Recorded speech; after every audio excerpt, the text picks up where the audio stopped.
Thousands of pro-government demonstrators rallied in Tehran on Saturday in support of Iran's leaders, days after unauthorized protests broke out over declining economic conditions in the country and dozens of people were arrested. About 4,000 people took part in the annual rally in the capital, state media reported.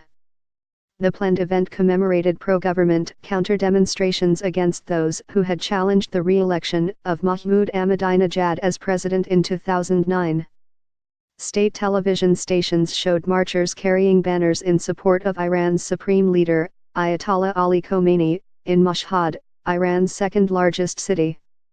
Typically, pro-government demonstrations are orchestrated by the state, and many of those attending are bussed in. Pro-government rallies were scheduled in more than 1,200 cities and towns, state television reported. The rallies took on added significance after unauthorized demonstrations, the largest protest in years, erupted on Thursday in major cities over the rise in the price of food supplies. The protests have shown no sign of abating, days later. On Saturday, Iranians in Tehran shouted, "Death to the dictator," and "Clerics should get lost," witnesses said. Referring to the supreme leader, others chanted, "Shame on you, Sayyid Ali Khomeini. Let the country go." Some protesters burned a banner with an image of his face. Video shared on social media later Saturday showed Iranians directly calling for Mr.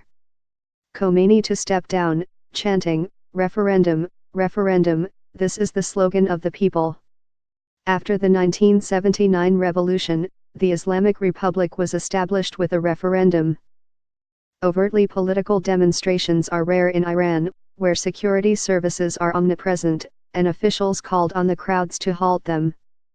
Later in the evening, the police fired tear gas to disperse a protest at Tehran's central Vali Easr Square, a witness said. "Young people are angry and frustrated, without a hope in the future," said Nader Karimi Juni, a reformist journalist. "If they join these small groups of determined students, there could be a real problem."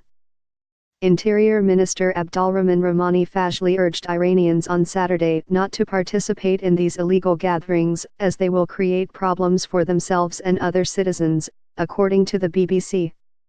The Revolutionary Guards, which along with its Basij militia spearheaded a crackdown against protesters in 2009, said in a statement carried by state news media on Saturday that efforts were underway to replicate that unrest, and that Iran will not allow the country to be hurt.